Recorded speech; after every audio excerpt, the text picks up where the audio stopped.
เจ๊ก็เห็นวันนี้อีกแล้วฟาร์มผาเจริญมื้อนี้เบิ่งบรรยากาศกำลังดีเลยแดดหากับลงเมื่อกี้นี้เนาะโอ้โหบรรยากาศเป็นบรรยากาศที่แบบเห็นวันนี้มากที่สุดคือ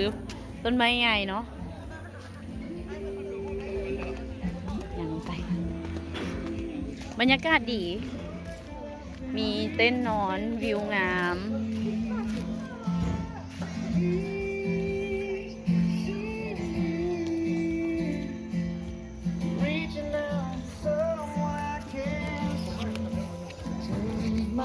วิวนี้งามขนาดฉันไม่เอาเลยอ่ะโอ้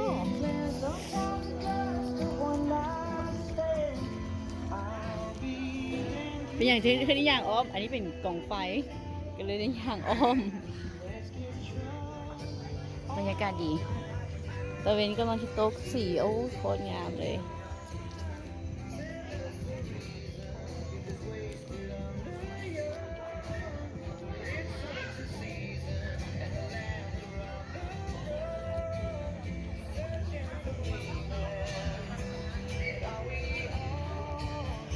หลังจากที่เฮ็ดเวียกเมื่อยเนาะก็พักผ่อนเอาตัวเองมาสูดกับบรรยากาศธรรมชาติ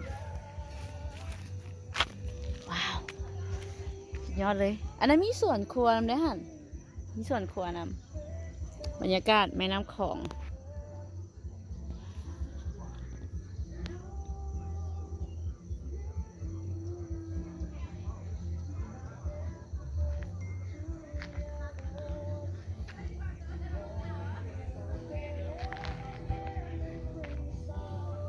งาม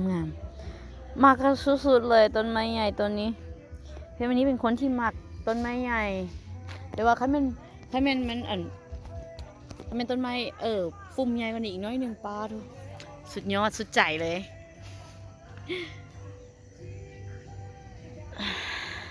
สูดบรรยากาศให้เต็มที่กลับไปเฮ็ดเวียกต่อข้าวต้มยังรอท่า